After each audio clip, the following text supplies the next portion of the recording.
Now, you very provocatively have taken the juxtaposition between two contemporaries, Johannes Kepler and William Shakespeare, who lived in similar times and perceptibly might have been dealing in differing fields.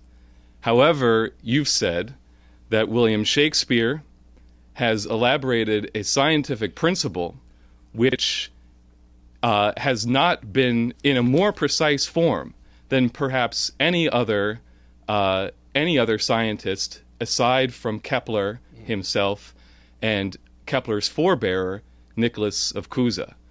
But he elaborated it in the form of his entire canon of dramas, but most especially King Henry V, with the role of the character that Chorus plays. I have just a question that maybe you can elaborate a little bit more fully. With the domain of what we could call sense uncertainty or unreality, the shadow world that you describe as the projection of merely shadows cast, which most human beings would perceive as real, as reality.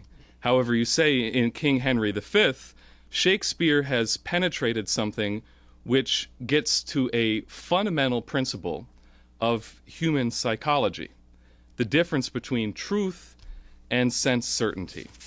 That the question presented by Shakespeare is to ask the question of what the mere shadow is a shadow of what it actually is not. And you pose the question of the ontologically distinct yet coexisting functions of the superior human mind to what is merely the human brain, which are distinctly separate but interactive, you say, and find themselves in a circumstance of conflict with each other. So I wondered if you could say more. I could say a bit on this because it's a very large subject, as you know, and you've had access to the full text of it.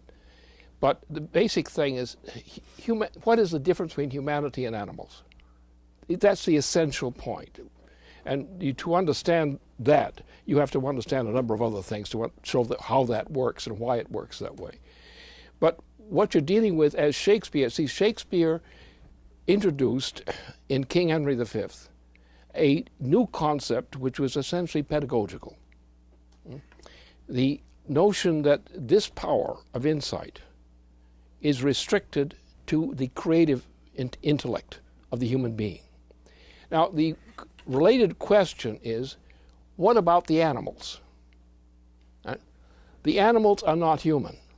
What does that mean? Well, it means they're not human. But what is it about the animals which makes them unhuman? The fact that the human species is the only known living species known to us presently, which is capable of actual intellectual creativity. That does not mean that animals cannot be clever, but they cannot change the laws by which they operate. And that's the difference. Now, the point is mankind, and what Shakespeare did with his Henry V was to make that distinction very clear. And he did it by saying that what people believe from experience is foolishness. What they think they experience from that is foolishness. They don't know what they're doing. Therefore, there's some people who understand that what human creativity means. That the human mind, when properly developed, is capable of actual creativity. That is, instead of being working on the basis of what they know, their experience, and trying to draw conclusions from that experience, they make leaps. Leaps of discovery, which the animal cannot make. In other words, the idea that a gradual experience is what gives you more intelligence may be true for animals, but it's not really creativity. only the human mind is capable of the leaps in discovery. And the fact of the matter is also, and this will probably stump some of our listeners and viewers and so forth, but the fact is that the leap occurs in the human mind. The human mind is the only mind that can do this. No animal can invent a new principle. The characteristic of the human individual, which makes them creative, if they are creative, and most human beings are not able to be creative because they're conditioned to be stupid. They think they know everything. They think they've learned everything, but they know nothing new. They may know something new in the sense of novelty, but not new in the sense of a principle. Therefore, the distinction of man, let's take the animals, for example, the animal kingdom in general, living processes. They do evolve. They make leaps. The species makes a leap to a higher level, often in many cases. A species dies out, but is replaced by a higher version of the same thing. A revolution has occurred. So the point is that while the animal can biologically make a leap in species characteristics, mankind is the only species that can make a leap without having to become a different species. And that's the essence. The whole thing is laid out in this thing, which takes some time to go through. But that's the essence of the matter. Mankind has a potential, if we exercise it, which no other living creature on this planet or any place else we know can do. The universe evolves progressively. That's the general function of the universe, unless they blow up. Whole parts of the universe blow up at times. Like the sun, for example, 2 billion years from now, the sun will have blown up. And we have got to improve ourselves to be capable of moving away from that joint before it does blow up. And it's going to blow up before the 2 billion years, because it's going to change its character and become very nasty. So we human beings have to use our creativity to develop new things, new ways of doing things. We are not going to go to Mars to live on, not if I have a sense of it, because there's no way we can maintain life of human beings on Mars under present conditions. We would have to change Mars first. Now, at some point, human beings should be able to create a change in Mars and in other ways. We're going to go to the moon anyway if we have any brains at all. We're not going to live on the surface of the moon. That's only nuts would do that. If you're going to live on the moon, even for a short period of time, you're going to dig down deep underneath there, or you're not going to make it.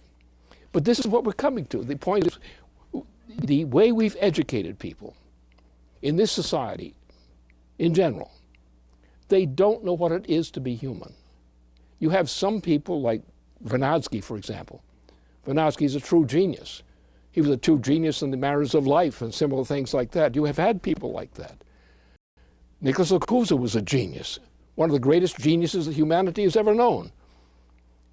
And his follower, was not an immediate follower because there was some time distance there. So this kind of thing exists. We human beings, if we are properly conditioned to do so, have a power of voluntary creativity which no other species known to us has. And the human mind, when properly developed and encouraged, is capable of making discoveries which can willfully change the character of Earth, willfully change the order of the solar system. That can happen. It should be our mission and intent to do that, because the sun is very nasty, can be very nasty, and it is not going to last the 2 billion years which some people have scheduled for existence before it blows up. It will become absolutely intolerable much earlier. So therefore, we have to develop higher powers per capita for controlling the forces of Earth and the forces in the solar system. That's the difference of man. And that's the nobility of man.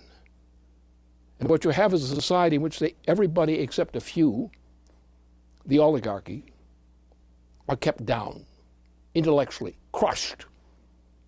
They are creative people, but they're not allowed to be creative. They go to schools where they're taught not to be creative, but only mimics of something or other. And therefore, the question of which you opened up here is way beyond the range of this particular session at this time. But I could give some indications. That's where it goes. There is in man a power of creativity, true creativity, which is not known to us as existing in any living form of animal life.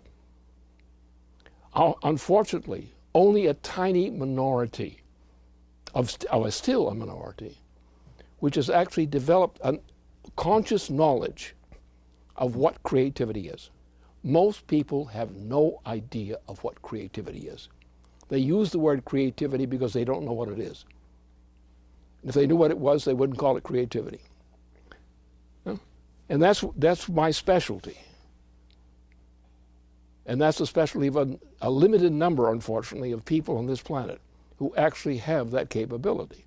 I mean, for Max Planck, for example, Einstein, for example, there are people, there have been, right? Nicholas Cusa, like Kepler, Bach, for example. Bach is a creative individual. You don't think he invented notes, do you? Hmm? And so all the greatest artists, the greatest thinkers known to us of mankind have this same quality, the same dedication. And what's needed is to defend what mankind is potentially for the sake of what it is for a tiny minority of the population. And stop this bestialization of mankind, which is the dominant feature of the situation now.